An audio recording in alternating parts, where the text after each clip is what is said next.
Avui, esta nit, anem a parlar del vi. Hi ha unes fulletes estes i dos parauletes que han fet circular per ahí. Aquest acte està organitzat per Acció Cultural del País Valencià, els membres de P3 són els que han manejat l'organització de tot això, i l'ajuda inestimable de l'Ajuntament ha sigut la que ens ha facilitat el poder portar esta nit a un home de la comarca, ell és de Monòleg, li diuen Rafael Poveda, és enòleg, a pesar de la seva joventut, té ja una certa experiència de treball i sobretot és fill d'una família collitera de tota la vida, de Monòleg. Així és que pense que les meves paraules sobren i el que anem a fer és aclarar-nos en ambient i ens farà una exposició de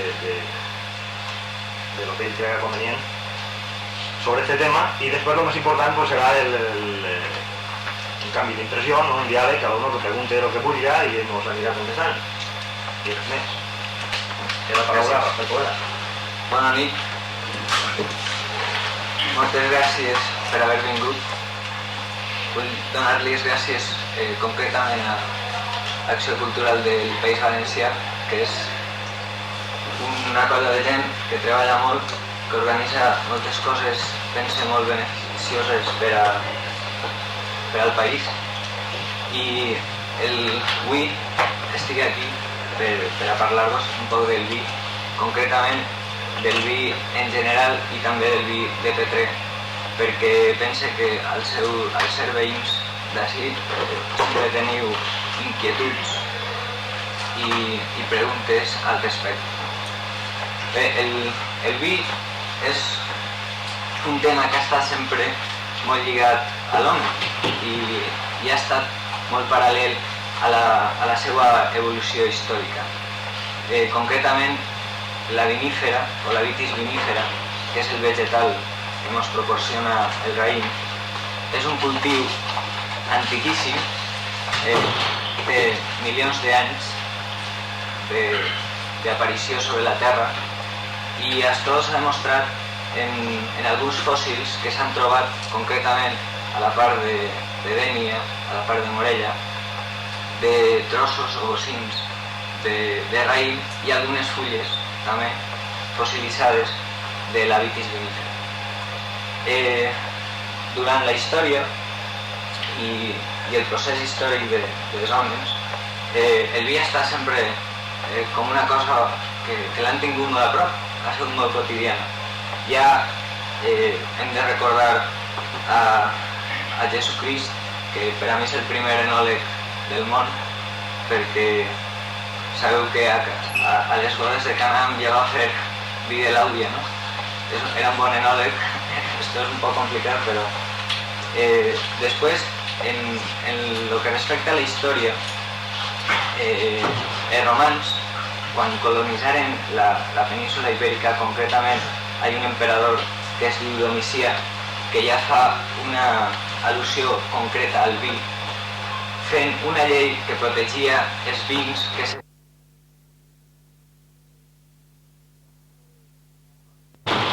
tenia en compte ja un pilar fonamental de l'economia ibèrica del Mediterrani i protegia aquests vins davant dels comerciants fenicis que portaven els seus vins per a canviar-los per els objectes que aquí se fabricaven, com era ceràmica, etc. Després tenim temes molt relacionats en la història i en la literatura, molt antics. La història d'Ulisses i Polifemo és una de les més antigues en les que s'anomena el vi. Recordem que Ulisses s'aprofita del vi embriagant al Polifemo per escapar de la cova on el té clavat. I després tenim una sèrie d'històries molt antigues també, molt relacionades en el vi. Conseqüentment, a P3, concretament, les primeres dates històriques que tenim són àrabs. I hi ha un apunt en el llibre Padró que està a l'Ajuntament de P3, que és de l'any 1611, en què parla de les donacions que el rei fa als cristians que venen a colonitzar aquestes terres darrere de l'expulsió dels moriscs, i en què ja se parla de que hi ha 1.224 tafulles cultivades de vi. Això és un dat important perquè 1.200 i pico tafulles són aproximadament 153 hectàrees, el que avui ens produiria 100.000 litres. Això davant d'una població que s'estima prou curta i que vol dir que el vi era, la vid, millor dit, era ja un component econòmic de cultiu en la població de terres. També hi ha altre llibre, el llibre de les ordinacions de la vila de Petrer, és de 1658, en què se fa un decret, una llei, per al pagament dels impostos per als campesins i per als agricultors. Este pagament havia que fer-lo en forma de panses i concretament al comte d'Elda. Me ric un poc d'això perquè ja en el segle X havia certa dependència d'esta ciutat veïna que tenim aquí i que hi havia uns per damunt d'altres. I, bueno, tornant al tema, havia que pagar els impostos en forma de panses. En aquella època el cultiu de la vid no era totalment per al vi, sinó que principalment era per a fer panses. Encara teníem una influència i una herència dels àrabs. Els àrabs que van vindre així no bevien vi, els àrabs que van néixer així començaven a beure vi, però encara ho tenien un poc marginal per una qüestió hereditària dels seus avantpassats.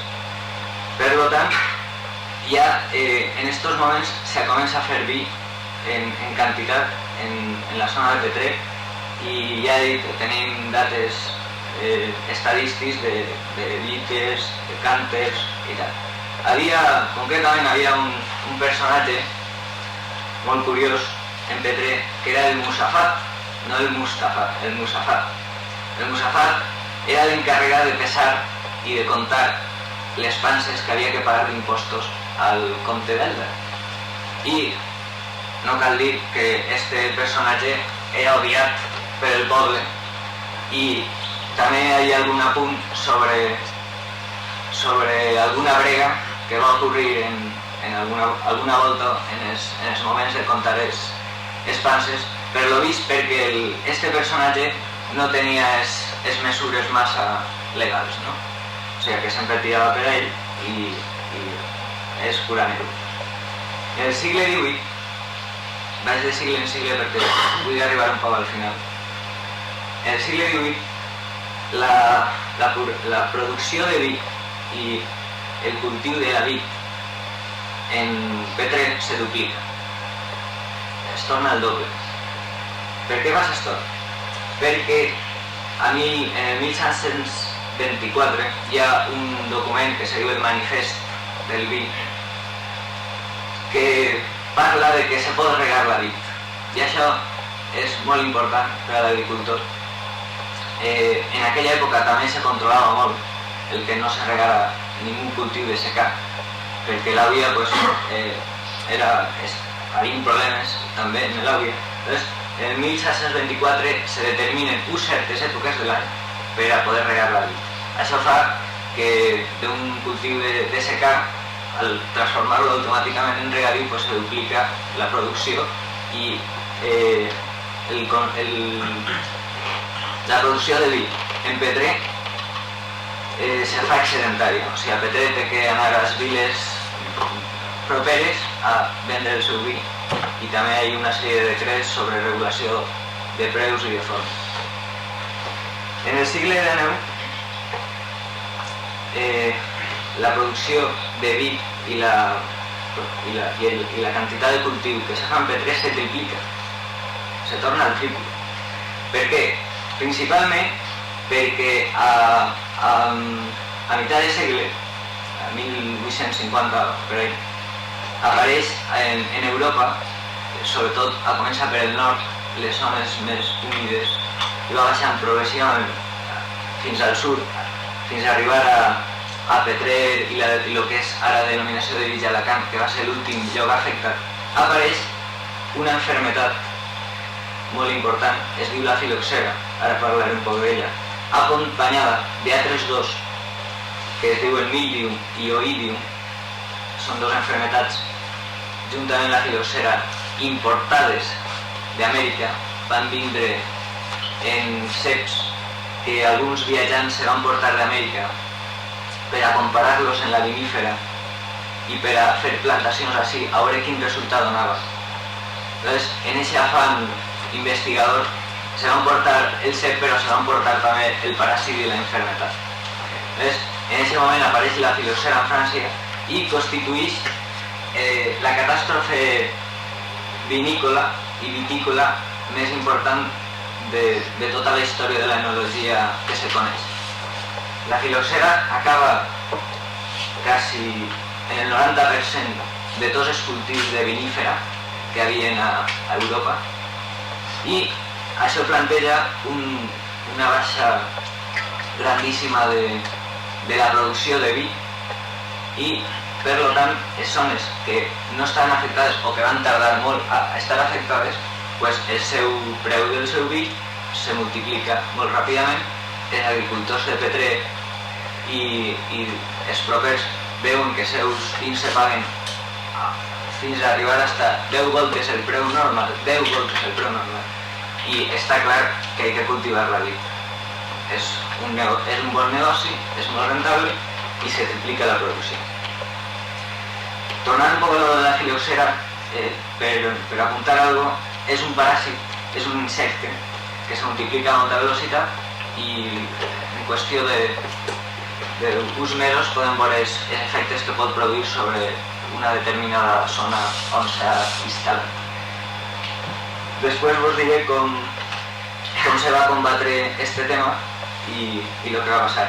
Se puede decir que el siglo XVIII es la etapa de oro de la viticultura, de la vinicultura de Petrer. Quan més hectàrees hi plantades, quan més litres de vi se produeixen, quan més alt se paga el vi de Petrer en tota la seva història, fent comparacions de valor monetari, no? I arribem al segle XX en un començament a començar a descendre la producció i la plantació de vi. Per què? Perquè per el nord ja han començat a recuperar-se, la filoxera no se podia combatre en mitjans, podem dir, manuals, o sigui, encara no se pot combatre la filoxera, l'única manera és plantar un portanger americà i després ficar-li un empelt de vinífera. La vinífera té els arrels molt blancs i la filoxera atacava la vinífera amb molta facilitat i la destruïa. I al nord d'Europa comença a recuperar-se, comença altra volta a produir-se vi i el consum i la demanda que hi ha dels vins de Petrer disminueix i baixa la producció i els preus. Recordem que els francesos s'instal·len concretament a Alacant i també a alguns pobles de per ací, un poc monopolitzant l'exportació dels vins. Hi ha cognoms en Alacant encara com Dupuy, Lamanier i Maisonneuve, que són francesos que s'han instal·lat així per a exportar els seus vins, cultivar-los, exportar-los a França, que era on ells estaven instal·lats abans. Perdó.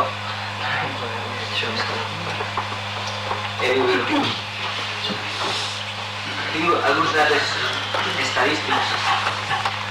Per exemple, en 1900 a Petrer hi ha 1.500 hectàrees de vi plantades. És una quantitat prou important. A mitad del segle XX, 1951, hay 700 y pico hectáreas. En el 61 hay 200 y pico. En el 71 solo se planten nuevamente 12 hectáreas I en el 80, que és fa 3 anys, per lo menys oficialment no s'ha plantat cap hectàrea de vid a Petrer.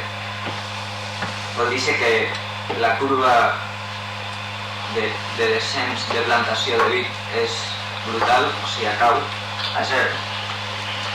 Això ve motivat perquè no s'ha replantat la vid que va quedant-se vella, perquè a conseqüència de la revolució industrial hectàrees de vid que la vinífera envelleix als 25, 30, 35 anys ja no és productiva. Hi ha que renovar-la. Els diners que hi ha en aquest moment són més productius en una qüestió industrial com són les sabates, per citar la més important. I arriba un moment en què el cultiu ja no se renova. I actualment tenim oficialment soles 516 hectàrees de vid al municipi de Petrer plantades i cultivades. Petrer, dins de la denominació d'origen Alacant, avui en dia té una importància relativa. Si de no ser per la revolució industrial, ara seria segurament quasi la més important de tots els municipis, un dels més importants. Avui en dia, per desgràcia, no és tan important. I vaig a parlar-vos un poc de lo que és ara Petrer dins de la denominació d'origen Alacant. Per conseqüència de la creació de lo que és l'estructura de terres on està instal·lat el municipi de Petrer, que se va formar en el Triàsic. La terra, això ho sabreu quasi tots, és molt caliça, està plena de margues, i això implica un sistema de cultiu concret per a obtindre una productivitat adequada a la terra que tenim. Així sabem que un horto no va bé, perquè és una terra seca i caliça, doncs hay que buscar tipus de cultiu adequats. La vid és el més adequat que pot tindre Petrer, i un date és que la intensitat de cultiu que hi ha així és del 33%. O sigui, de tot el cultiu que hi ha en el municipi de Petrer, el 33% és de vid. Això és molt important, és una bona xifra. D'aquestes 500 hectàrees que tenim, el 90% estan plantades en marc real. Sabeu que quan heu anat per el camp, heu vist les plantacions. El marc real és el tipus de plantació que ens recorda a una quadrícula de paper. És una plantació que és molt agradable per al treball, per a les màquines, que cada cepa està a la mateixa distància una de l'altra i que en el seu moment pot donar possibilitats a fer un cultiu associat, o sigui, a que puguem ficar, per exemple, un cultiu associat com és l'olivar, ficar una olivera entre cada cep. De totes les maneres, al municipi de Petrer sols el 10% està associat, o sigui, el 90% és cultiu únic. Sols hi ha ceps en les hectàrees que hi ha ceps. D'aquesta quantitat, quasi tota, també, el 90% està dedicada al vi de taula, o sigui, al vi a vinificar, i l'altre al raïm de taula que ens mengem en Nadal. Quines varietats ens podem trobar al municipi de Petrer? El 83%, que és una xifra altíssima, que és el que ocorreix en quasi tota la denominació de Villa Alacant, és el monastrell. El monastrell, que quotidianament haureu sentit dir el raïm vermeta. Este nom li ve perquè ens recorda, és molt vermell i és una paraula que ve associada per això. El monastrell és el més important, és el que millor va en este tipus de terres i de climatologia i de pluviometria. El 15% és d'Aledo, este raïm de taula, que sí que va lleugerament en augment, per lo vist és més rentable i els agricultors plantegen el fer raïm de taula i no fer raïm de vinificació. I aquest monastrell està plantat al 75% sobre un portanger americà que se diu Richard 110, perdó, que l'haureu sentit nomenar molt si heu parlat amb gent del camp i tal, l'R110. El Richard 110 és un portanger americà que li ve molt bé al tipus de terra, d'estructura de terra que tenim al municipi de Petrer. És un portanger molt fort, aguanta molt bé el secà, aguanta molt bé les altes temperatures de l'estiu i s'empelta amb facilitat. Tenim un altre portanger americà associat al Richard 110, està en el 15% soles, se diu Castel 196 Desert, que per aclarir-vos un poc, un portanger americà és sempre un híbrid, normalment és un híbrid que està fet de dos bits americanes pures. Per exemple, l'R110, que és el més freqüent de la denominació d'origen Alacant i de Petrer, està fet d'una vinífera, d'una vid pura americana que se diu Berlandieri, cruzat en altra vid pura americana que se diu Rupestris Martí, i el producte d'això és el portanger que més tenim aquí, que millor.